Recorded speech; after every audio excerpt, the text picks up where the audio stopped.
3D printer nozzles can have lead in them, but is that lead making it into your Christmas cookies? Just full disclosure, this video is not sponsored by Big Lead, Little Lead, or Lead by Example. So it all started in 2012. The iPhone was young, skinny jeans were cool, and 3D printers looked like a bad science fair project. That right there, not winning the prize. At this time, 3D printers just weren't good, and they didn't really even exist in any sort of format. They were made out of plywood, screws, and duct tape. Early 3D printer nozzles were really rough, and I don't mean rough like my childhood, I mean poorly made. People would literally make nozzles from a hole drilled into a bolt because that's what was available. From that, they discovered that brass is kind of an easy material to work with. Why was that? Well, because it's soft. It's made of copper and zinc. Copper, you know, like the British money from the fake movies? Please, sir, I want some more. But those nozzles weren't just made of money, they were also made of just a little bit of lead. This lead keeps them soft and smooth like butter.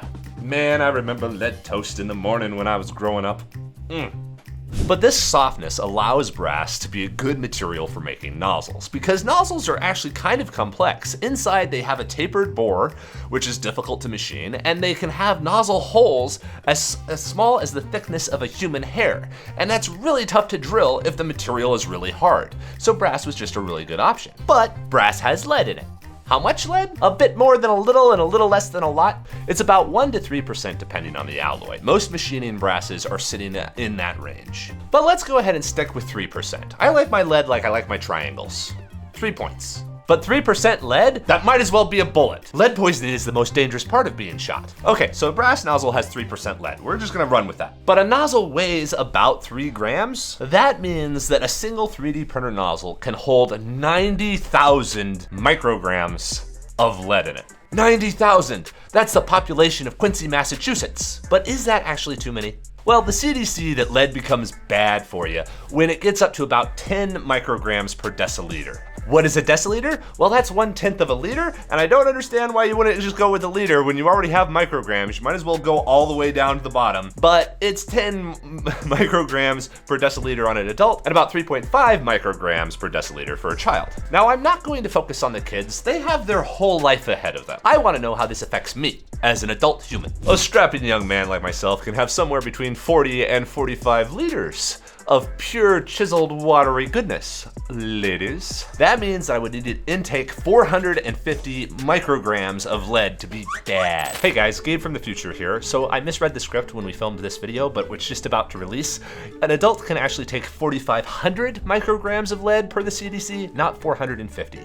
So you can actually take in way more lead than what I talk about in this whole video, but we'll just pretend that I'm talking about a kid rather than an adult, and that kind of washes it out. Sorry about that. Well, a typical nozzle certainly does the trick. That's 90,000 micrograms, and all I need is 450. But I'm not getting shot by the nozzle. I'm not gonna take all of it in. But what if I print one of my wonderful Christmas cookie cutters? Now, the reason I bring this up is because a lot of people are making cookie cutters this time of year, and a lot of them are working very hard. There are the elves, there are the grandmothers, but there are also the Etsy stores. There are tens of thousands of cookie cutters made every day by Etsy stores all over the world, and they are working very hard. But some of them are working too hard and are kind of tired of having to change a nozzle and change filament every single day. So they might be interested in Teleport. Teleport is a print service that can plug straight into your Etsy store, and then whenever you get an order for one of these, we will print it and ship it straight to your customer for you. It's like having 1,000 3D printers on tap. So if you're getting a little bit tired of trying to keep up with the Christmas rush because all the grandmas and elves are buying all your cookie cutters every single day, you might want to check out Teleport over at slantpod.com and see what it's like to have somebody else do the 3D printing. This way you get 1,000 3D printers and a bunch of 3D printing nerds who haven't seen sunlight in years,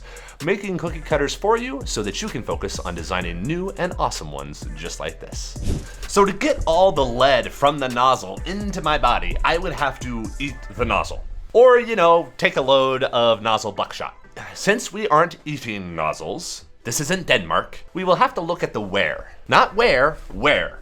as in how much the nozzle is wearing out. Believe it or not, liquid plastic running through a metal nozzle can wear out that nozzle. Over time, especially if it's a softer material like brass, just the action of the plastic running through it will eventually take parts of the nozzle along with it. Just like that bounty hunter. Now, there are not a lot of studies out there showing how much a nozzle wears down based on different materials, and it will vary based on different materials. But for this video, we're just gonna go ahead and say that a single nozzle can take 10 kilograms of material run through it before it's totally worn out.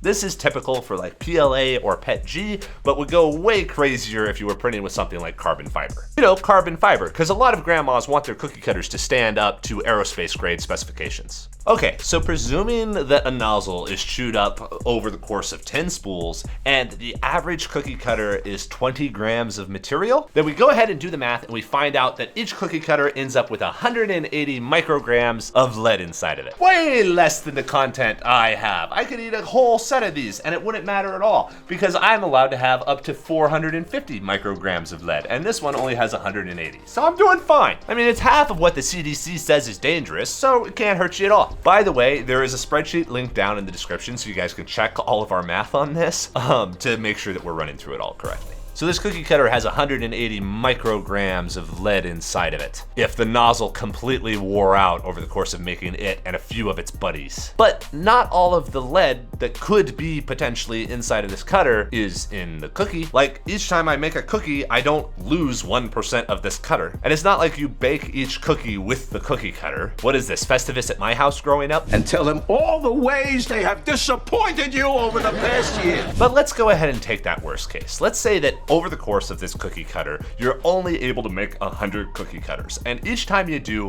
1% of this chips off into the cutter so that you can only use this 100 times and then it disappears and is gone. Like Barb from Stranger Things. And that's accurate. I mean, that's physics. I mean, cookie cutters wear out all the time. I mean, how many of us have worn out a cookie cutter, never seen it again, just worn it down to the nub? In that case, if a cookie cutter can only make 100 cookies, then you would end up with 1.8 micrograms of lead in each individual cookie. Thank goodness I don't have to have any inhibitions here at the Christmas season. I can eat like 200 cookies and not have to worry about this. But now we run into one final problem. Despite getting the lead supplement in my food with each one of these cookies, my body doesn't actually absorb it all. According to this study, the average retention of lead that people were taking in was only about 4%, which means that if we ground up the nozzle into the plastic and then ground up the cookie cutter made from that plastic into the cookie dough and then ate those cookies, our body would only intake and retain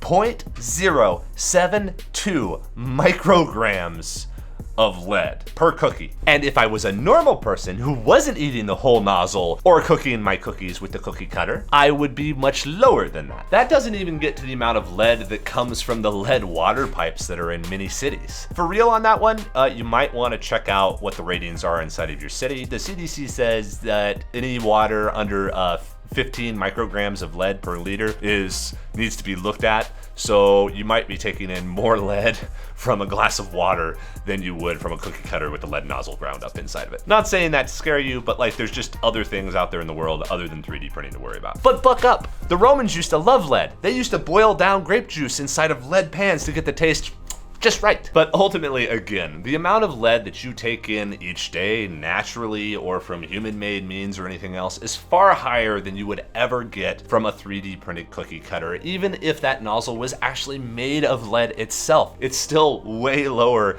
than many people's general sort of intake. And you retain so little of it, it is most certainly bad because you do keep it in your body forever. It is a forever material and it can lead to all kinds of cognitive problems, especially in kids if they're exposed to it in high doses. But this is not a way to be exposed to lead in high doses. You are effectively not exposed to lead at all in this, or in really any 3D printed part from any point in history.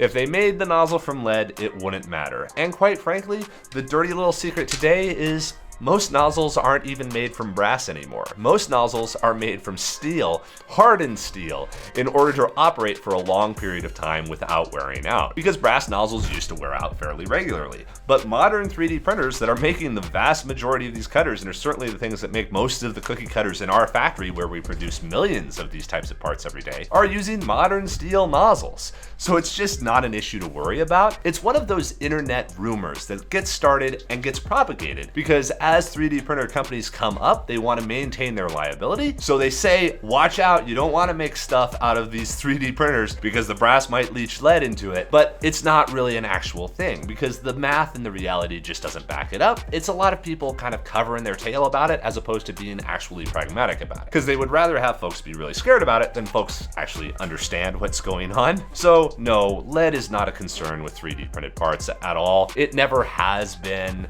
and it continues to be less and less of a one today. So enjoy it, have fun with your 3D printing cookie cutters, and if you are thinking about starting up a 3D printing cookie cutter business, again, I do honestly and unsarcastically recommend Teleport. It's pretty cool to get 1,000 printers working for you. Have a great day, everybody.